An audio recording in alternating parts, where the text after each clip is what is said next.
네, 인사드리겠습니다. 안녕하세요. 네, 전 자료가 좀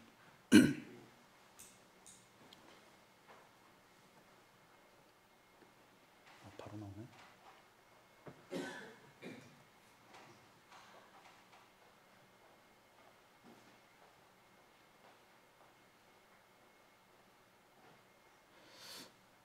네.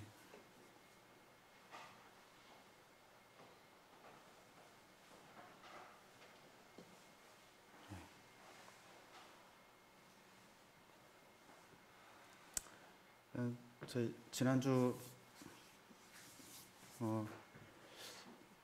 안녕하셨습니까? 이렇게 인사를 했는데 진짜 안녕하셨는지 정말 진심을 담아서 저를 인사를 했습니다. 왜냐하면 제가 지난주에 좀 날씨가 추워졌을 때 그때 저희 집 화장실 방에 딸린 화장실이 하나 있는데 그 밖에 창문이 있어요.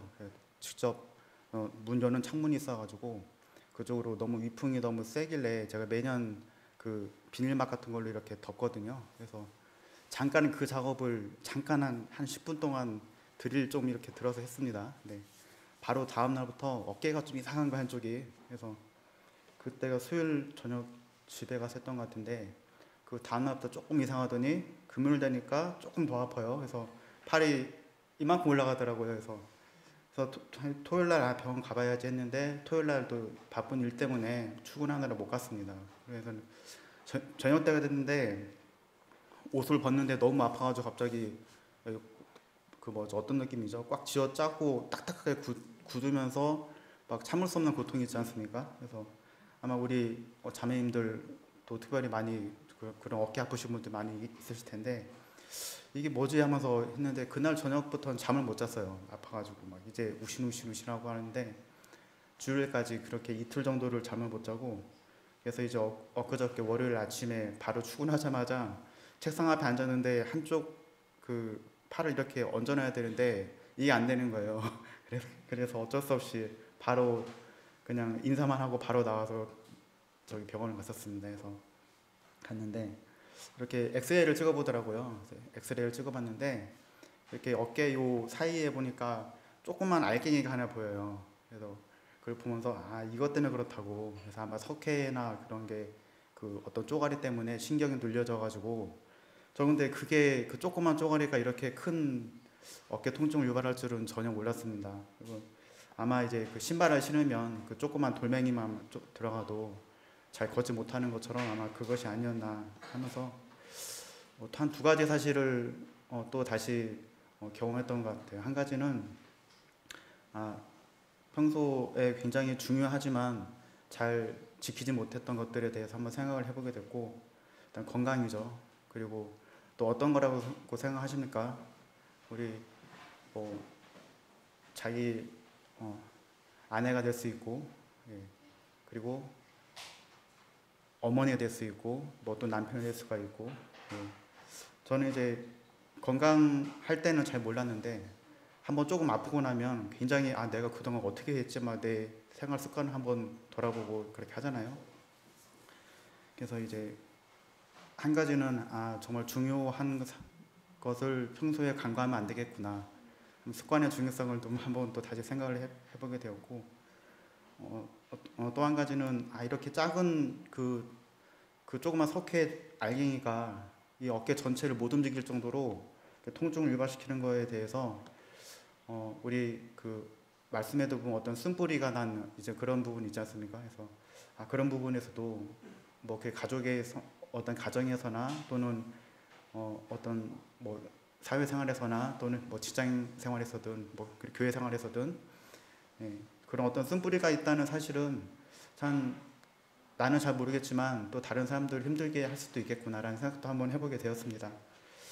예, 오늘 같이 교제하고 싶은 말씀이 이 말씀은 아니었고요. 요즘 언제부턴가 이제 휴대폰이나 뭐 인터넷에 이렇게 그 사진들을 보면 지금 보시는 것처럼 은하, 우주 막 그런 뭐 사진들이 많이 있잖아요. 제가 재작년에 휴대폰을 바꿨었는데 그때 이제 그 뭐 삼성폰인데 거기 보니까 뭐 갤럭시 그 은하수죠. 막 굉장히 멋진 사진들이 기본 바탕으로 막 이렇게 깔려 있는 거예요. 와 이게 다 어디서 났지? 이게 합성인가를 생각했는데 그래서 제가 최근에 이제 안 사실인데 이게 그 여기 밑에 보면은 우측 하단에 보면은 제임스 웹 우주 망원경이라고 있잖아요. 이게 2020년도 7월인가요 9월에 그때가 그 이제 그 전까지는 저희 허블 망원경이라고 이제 우주 대기권 밖으로 발사를 해서 우주 밖에서 찍은 사진들을 주로 사용했었는데 이제 그보다 훨씬 더 좋은 이 제임스 웹 우주 망원경을 발사를 해서 그때쯤부터 이게 그해 21년 7월인가 그때 조 바이든 대통령이 이제 그 처음에 시연회에 뭐 참석하고 해서 그 다음부터 나사에서 이렇게 서비스가 된 걸로 알고 있습니다. 그래서 이런 사진들이 이게 적외선 망원경이래요. 그래서 막 여러 가지 수백 장을 찍어서 그걸 조합해가지고 이런 어떤 영상들이 나오게 되는데 이게 실제로 우리에서 좀 가장 가까운 이 좀 뭐 SM, ACS 0724 문화단 이렇게 있는데 이거는 뭐 천문학자들이 거기 무슨 위도와 경도 해가지고 좀 힘들게 이렇게 이걸 맞춰놨다고 해요. 어떤 그 은하단 어떤 명명을 할 때 이렇게 한다고 합니다. 그래서 지금 보시는 이 사진은 실제 우리 우주의 사진이라고 합니다. 그래서 근데 보면은 제가 이 사진을 보면서 들었던 생각들이 일단 몇 장 사진 좀 한번 보실까요? 네. 이거는 처녀다리의 성자의 그 사진이랍니다. 굉장히 멋있지 않나요? 우리가 일반적으로 보는 그 뭐 바다나 뭐 산 풍경하고 전혀 다르죠. 이거는 궁수자리랍니다. 정말 어떻게 이렇게 만들 수 있을까? 이걸 아마 합성하라고 해도 못할 것 같아요. 이거는 궁수자리라고 하고 이거 카시오페아 자리라고 합니다. 저는 이제 우리 우주의 이런 것들이 뭐 물론 이제 어떤 인터넷상에서 뭐 이렇게 자주 좀 이렇게 접하긴 했었는데 이 사진을 보면서 그때 생각났던 게 있었어요. 제가 한 20년 전인데 제가 김철 형제님을 따라서 한번 그때 형제님이 한번 도와달라고 하셔가지고 서울에 거기 엠마오 사무실이었던 것 같아요. 거기 형제님하고 같이 거기는 책을 가지러 이제 트럭을 끌고 그 책을 가지러 간 적이 있었어요. 근데 거기에 갔다 와서 형제님께서 이제 그때 이렇게 갖고 왔던 책 중에서 막 이것저것 하나씩 집어가지고 주셨던 책들이 있었는데 한 40권 정도 됐었나요? 그 중에 책 하나가 별자리에서 있는 하나님의 음성이라는 책이 있었어요. 그래서 앞서 오늘 같이 교제를 했던 이 내용들은 이제 그 책 안에 있는 내용들을 제가 봤던 그런 내용들을 같이 엮어보아 저희 같이 이렇게 나누고자 하는데요. 제가 그 책을 좀 개인적으로 좀 좋아해서 자주 곁에다 놓고 보고 또 놓고 보고 또 놓고 했었습니다. 그래서 이렇게 많은 사람들이 우주에 대해서 굉장히 많은 관심을 갖고 있어요. 그리고 이 극한의 우주에 대해서 이 어떤 미지의 세계에 대해서 자꾸 가서 탐구하고 막 하려고 하는 그런 것들 우리가 볼 수가 있는데 그래서 요게 보니까 근데 사람들은 희한하게 분명히 이 우주에도 분명 하나님께서 만드신 창조물이라는 것을 알고 있지 않습니까? 근데 사람들은 이게 여기 보면은 11월 별자리 운세 보이시죠? 여기 보면 뭐 처녀자리, 천진자리 해가지고 자기 뭐 탄생한 그 월수의 뭐 어떤 별자리 운세도 보는 사람도 있고 그리고 이제 지금 요즘 젊은 사람들이 그런다고 그래요.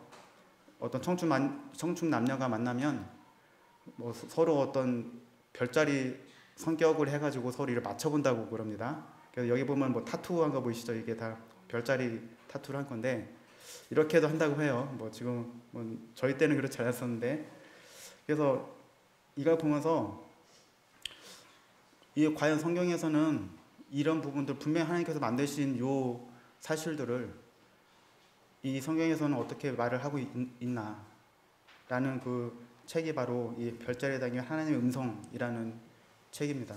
그래서 오늘의 주제는 별들에게 물어봐예요. 그래서 네, 저 옛날에 무슨 이렇게 어떤 코믹 프로에서도 별들에게 물어봐라는 게 있었는데, 근데 진짜로 몰랐는데 이걸 보니까 별들에게 물어보면 하나님의 그 사람에 대한 섭리가 있다는 사실을 오늘 같이 나누고 싶습니다.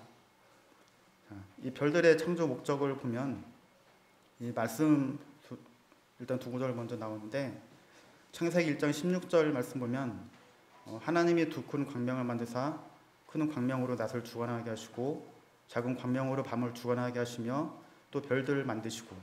일단 한 가지 사실은 이 별들은 하나님께서 창조하셨다는 사실이에요. 근데 아직도 많은 과학자들 그리고 많은 사람들이 어떻게 하나님께서 별들을 창조하셨는지 모르고 있죠. 근데 분명히 성경 말씀을 보면 시편 136편 5절에 보면 이런 말씀이 있어요. 지혜로 하나님께서 하늘을 창조하셨다. 지혜로 어떤 조물주가 자기가 만들었다는데 어떻게 만들었어라고 할 수가 없지 않습니까?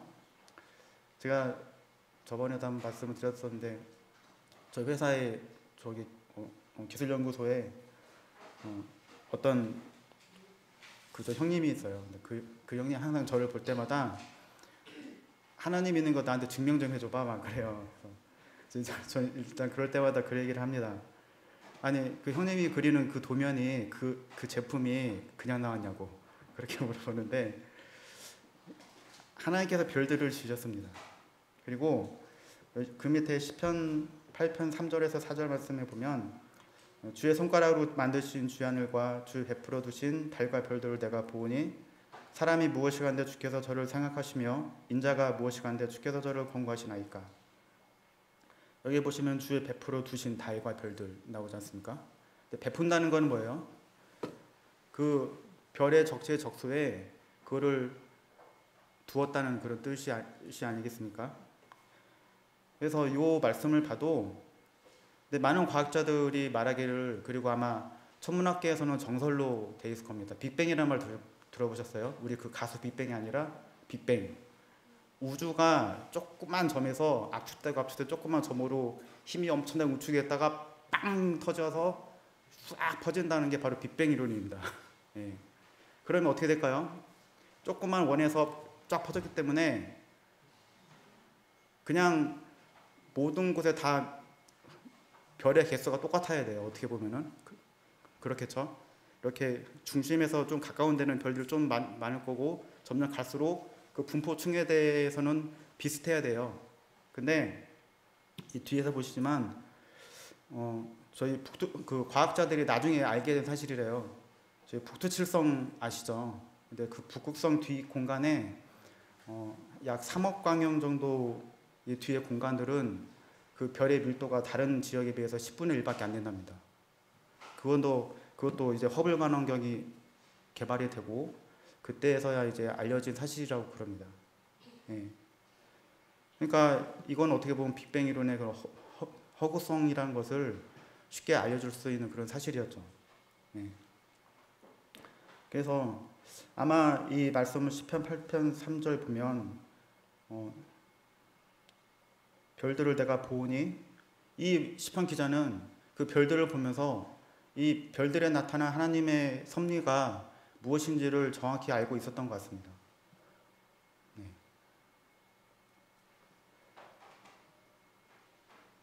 또 한 말씀 보면 시편 147편 4절 5절입니다. 저가 별의 수요를 계수하시고 저희를 다 이름대로 부르시는도다. 우리 주는 광대하시며 능력이 많으시며 그 지혜가 무궁하시도다. 하나님께서 각 별들의 이름을 지으셨다는 거예요. 그 별의 수요를 다 세시고 그 각각의 별들을 그 이름대로 부르셨다는 겁니다. 그러면 그 별들의 이름에는 하나님이 만드신 어떤 이름의 의미들이 있겠죠. 예. 이 부분을 기억하시기 바랍니다. 근데 참 또 한 가지 재미있는 사실은 하나님께서 인간에게는 그 동물의 이름, 만물의 이름을 짓도록 만드셨잖아요. 근데 별들에 대해서는 하나님께서 친히 의미가 담긴 이름을 지으셨다는 사실입니다. 그래서 이 별들의 이름 속에는 아마 하나님의 섭리가, 그 의미가 그 별들의 이름 안에 숨어 있을 것이다 라고 생각을 하시면 될 것 같아요. 그리고 창세기 1장 14절 보면 그 광명으로 인하여 징조와 사시와 일자와 연한이 이루라. 하나님께서 이 별들의 창조를 하셔서 이 별들을 통해서 그 징조와 사시와 일자와 연한이 이루게 된다는 사실을 우리에게 예언적으로 알려주시고 있습니다.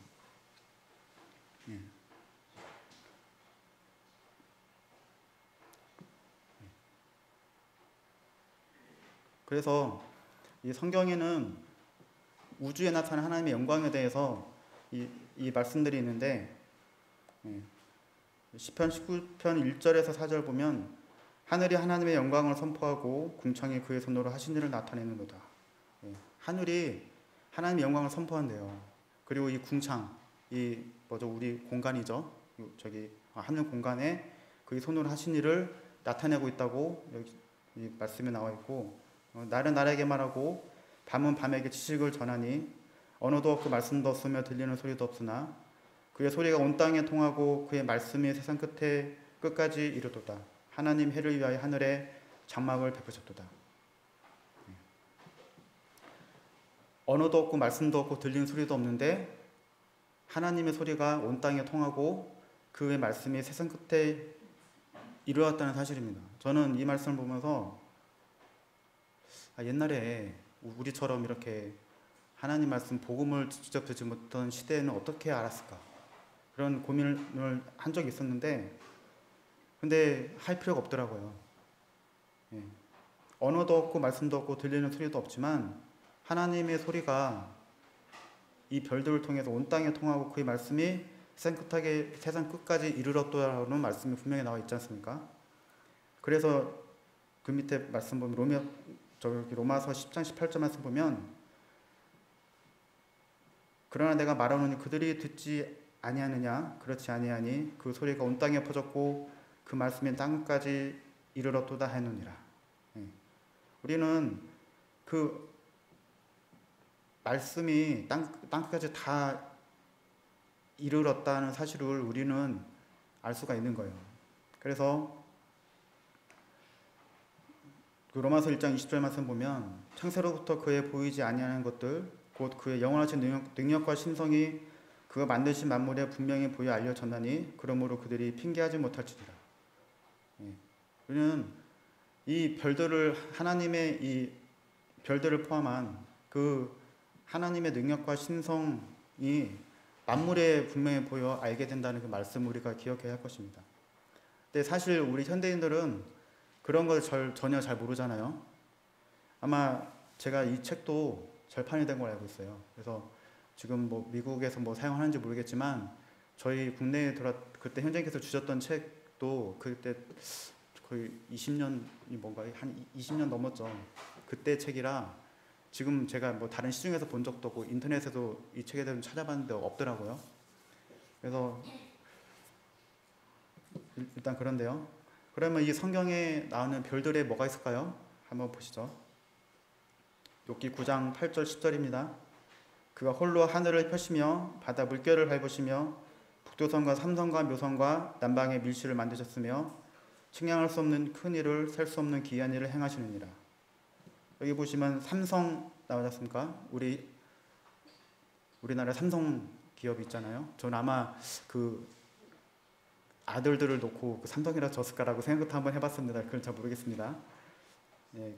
그 묘성이라고 하면은 떨기 별들입니다. 어떤 이렇게 무리가 져 있는 별들입니다. 이거 기억하시고요. 욥기 38장 31절 33절 말씀에 밑줄 친 부분을 보면 욥과 하나님과의 그 변론에서 하나님께서 그에게 나타나셔서 내가 묘성을 베어 묶을 수 있으며 삼성의 뜰을 풀 수 있겠느냐. 욥기에는 몇 년 전에 씌어졌을까요? 대충 추정해 보면 약 지금부터 3,500, 4,000년 정도로 알고 있습니다. 그렇죠? 그래서 약 3,500년 그 정도 알고 있어요. 그러면 3,500년 아니죠. 지금 4,000년 이상일 겁니다. 근데 요 묘성과 삼성을 이라고 누가 이 천문학자들이 이걸 알게 된 거는 지금 불과 120년도 안 될 거예요. 네. 밑에 보면 너는 별자리들을 각각 제때 이끌어낼 수 있으며 부득성을 다른 별에게로 이끌어갈 수 있겠느냐. 내가 하늘의 궤도를 아느냐. 하늘로 하여금 그 법칙을 땅에 베풀게 하겠느냐. 참 인간의 무지가 이제 120년 전, 불과 150년 전까지만 해도 이 사실을 몰랐다는 사실입니다. 1920년도에 허블 망원경이 개발이 돼서 그게 이제 우주 공간에 씌워져서 그때부터 우주의 사진들을 보니까 이게 진짜였네? 라는 거예요. 자, 여기 보신 대로 삼성이 어디 있을까요? 예. 딱 보이시죠? 여기 세 개. 여기 이게 바로 여기요. 이게 삼성입니다. 예. 삼성인데 일단 제가 보여드린 것은 이 하늘에 그 별자리가 12궁이 있어요. 12 크게 보면 12자리가 있고 그 딸림자리가 있는데 황도 12도라고 그 아시죠? 이제 뭐 그런 영어들도 아실 거고.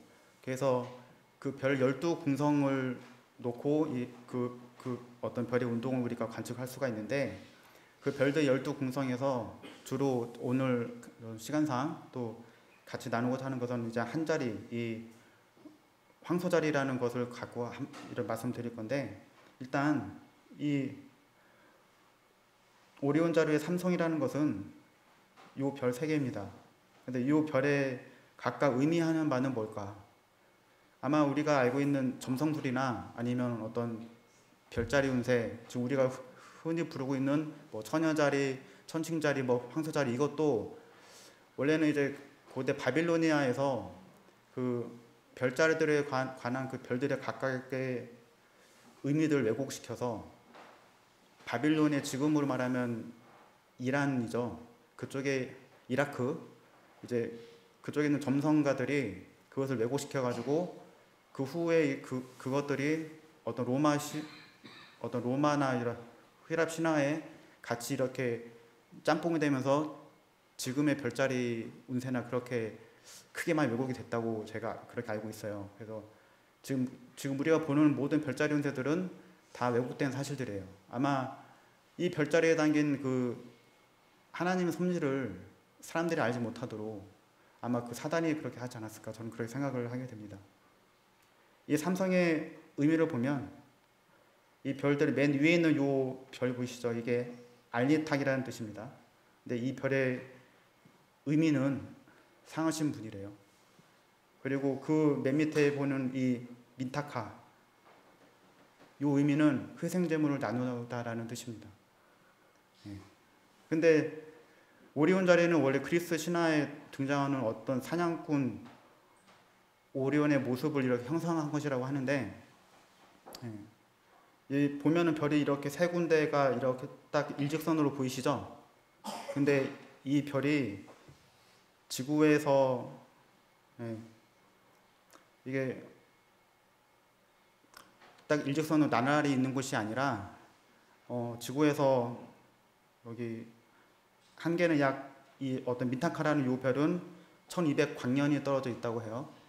그리고 알릴남이라는 요 가운데에 있는 별은 약 2000광년 정도 떨어져 있다고 합니다.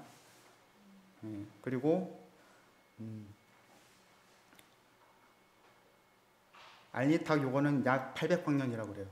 그러니까 이게 별 크기가 다른데 우리가 보기에는 똑같이 일직선으로 보이는데 전혀 다르다는 거예요. 근데 앞서 말씀에서 삼성을 끌어오겠느냐, 하나님께서 그 별의 어떤 간격을 놓고 이 어떤 사람의 띠처럼 이걸 끌 수가 있겠느냐, 띠를 끌어올 수 있겠느냐라고 요백에 물어보신 걸 우리가 한번 생각을 해본다고 하면 누가 당신이 만들었기 때문에 그걸 요백에 말씀을 할 수가 있지 않았겠습니까? 예. 그래서 천문학보다 과학보다 이 성경이 정말 별자리 그 안에 담겨진 의미와 직접 그분께서 만드신 사실이라는 것을 이 사실을 통해 알 수가 있는 것입니다. 딱 보시면 성경에 조금이라도 지식이 있으신 분은 이게 바로 이 삼성의 요 세 별이 상하신 분 희생제물로 나누다. 예. 주님께서 그 옷이 찢겨져서 어떤 로마 군병들이 나눠졌지 않습니까? 예. 어떤 그런 부분들이 저는 바로 생각이 나더라고요. 그래서 이 삼성이라는 것은 뭐 일단 뒤에 보시겠지만 누군가를 얘기를 하고 있는 거예요. 예. 앞서 우리 묘성에 나왔죠? 이거는 요 M45라고 되는 요게 바로 그 어떤 묘성이라고 합니다. 별무리라고 하는데 보통 7잠의 별이라고도 이렇게 부른다고 그래요. 그래서 이렇게 보기 7개가 좀 넘어버리는데 우리 일단 육안으로 확인할 때는 7개의 별무리로 보여서 그래 묘성이라고 부르는데 이게 별이 몇 개일까요? 각각의 한 개일까요? 과학자들이 나중에 그 천체 망원경을 통해서 우주 망원경을 통해서 봤는데 이 군집 하나가 3,000개 정도의 별의 군집이라고 합니다. 그래서 이 별이 묘성을 떨게 되어 할 수 있겠느냐라고 물으신 분이 바로 하나님이셨어요.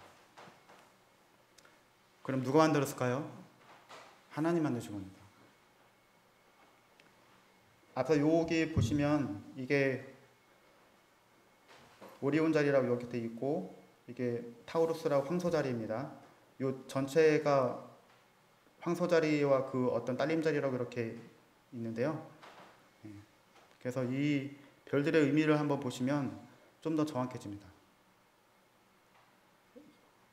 여기 M43 묘성이 그 뜻은 재판관들의 모임이란 뜻입니다. 그리고 이 묘성 가운데 있는 알키온이라는 별이 있어요. 어떤 거냐면 요거예요. 알키온. 이 알키온이라는 이 별의 뜻은 중심이라는 뜻입니다. 그리고 여기 보면은 알데버란이라고 여기 보면은 잘은 모르겠는데 이게 황소 두 뿔이고요. 이게 황소 머리고 이 어깨에 이렇게 있습니다. 그래서 요 알데버란이라는 요 별은 통치자라는 뜻을 갖고 있습니다. 그리고 여기 맨 위에 이쪽 왼쪽 뿔 있죠. 이거는 상한자라는 뜻을 갖고 있다고 그래요. 그리고 오리온,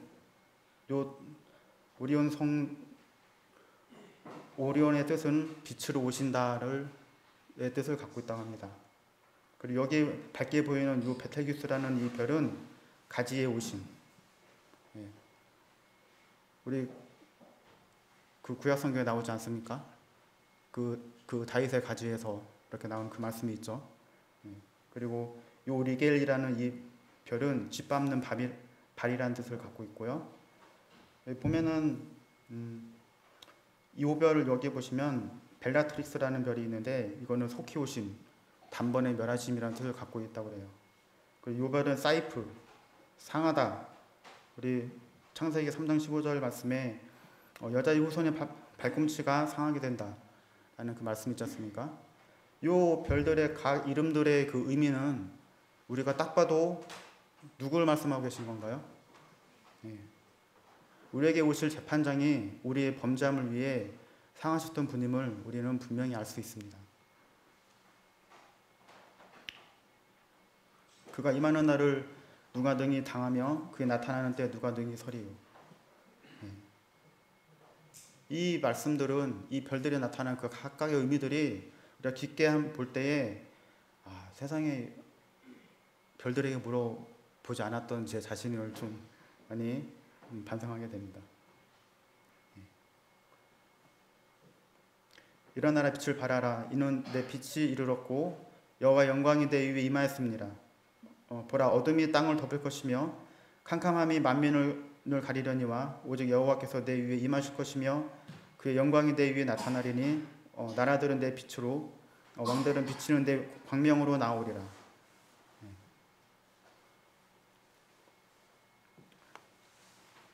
이 빛으로 오신 분께서 우리 위에 오신다는 사실입니다. 얼마나 우리는 이걸 이 사실을 알았을 때 저는 이제 제가 직접 경험을 하지 못했지만 이런 어떤 사실들을 접할 때마다 정말 하나님께서 우리가 받고 있는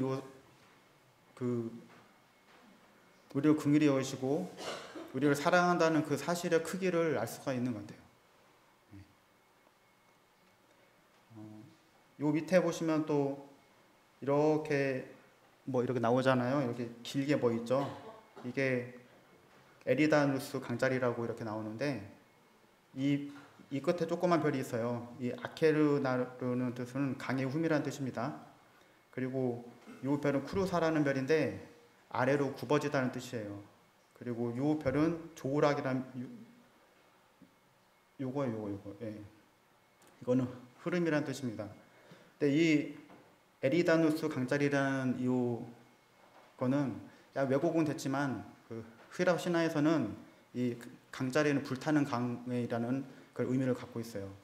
아마 이스라엘의 족장들은 이 사실을 잘 알고 있었고 아마 그 후 하나님 영광을 받은 선지자들도 분명히 하나님의 진노의 심판에 대해서 불같은 말로 이렇게 진술을 했을 겁니다. 내가 보니 왕자가 놓이고 옛적부터 항상 계신 이가 좌장하셨는데 그의 옷은 흑이가 눈 같고 그의 머리털은 깨끗한 양의 털 같고 그의 보좌는 불꽃이요 그의 바퀴는 타오르는 불이며 불의 강처럼 흘러 그의 앞에서 나오며 그를 섬기는 자는 천천히요 그 앞에서 모셔 선 자는 만만이며 심판을 베푸는데 책들이 펴놓였더라. 뭔가 딱 그러시지 않으신가요? 다시 여기 이 사진을 보면 이 황소는 우리 주님을 또 이렇게 상징하는 있고 오리온이라는 분은 우리의 이제 오실 왕, 우리의 재판장으로서 오실 그분을 상징하고 그분의 발밑에 있는 이 불타는 강은 무엇일까요? 그 진노의 날에 이제 불타 없어질 그 어떤 사단의 세력이 아닐까요?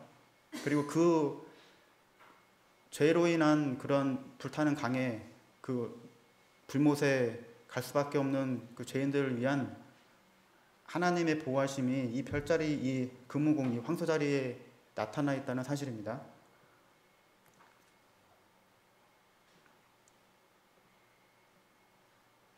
열두 공성의 예언적 의미를 이렇게 간략하게 제가 정리를 해왔는데요.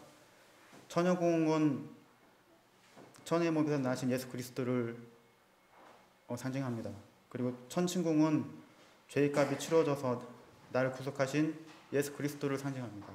그리고 천갈공, 그 정갈자리는 치명적인 투쟁, 고난의 주 예수 그리스도를 상징합니다. 인만공, 궁수자리는 최후의 승리, 마귀를 멸하신 그리스도를 상징합니다. 마갈공, 죽음을 헤쳐나온 생명이 대신 희생제물이 대신 우리 주 예수 그리스도를 상징합니다. 보병공은 물병자리는 승리를 통한 축복, 생명의 샘 예수 그리스도를 상징합니다.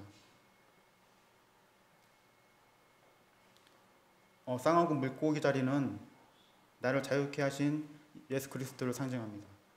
백양공 양자리는 멸류관 쓰신 어린 양 그리스도를 상징합니다. 금무공 아까 말씀드렸던 황소 자리는 재판장으로 다시 오실 예수 그리스도를 상징합니다. 쌍자공 쌍둥이 자리는 만왕의 왕 예수 그리스도를 상징합니다.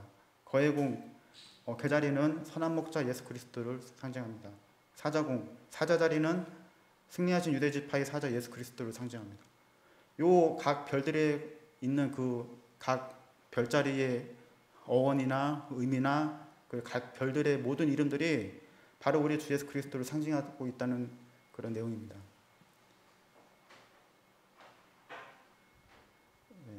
너무 놀랍지 않으신가요? 저는 이걸 보면서 이 세상에 정말 난립하고 있는 이 별자리 운세, 타투 이런 것들이 이건 정말 엉터리구나라는 사실을 다시 한번 보게 됐고 아마 저는 이것을 참 우리 그리스도인들이 이 사실 꼭 알고 있어야겠다는 그런 생각을 한번 해봤습니다. 그래서 앞으로 혹시 기회가 되면 이 각 그 별자리들을 이게 좀 찾는데 시간이 많이 걸리더라고요. 그래도 지금 인터넷이 많이 발달이 돼서 불과 한 10년 전만 제가 이 책을 처음 이렇게 받았을 때 그때 이거 같이 좀 알았으면 좋겠다라고 생각을 했었는데 겨우 지금이어서야 이걸 한번 제가 정리를 한번 해봤습니다.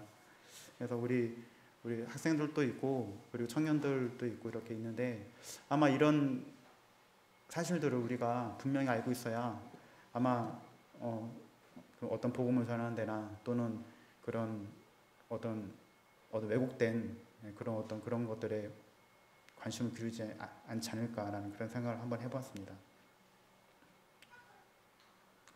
네, 우리 성도님들 별들에게 물어보시겠습니까? 네.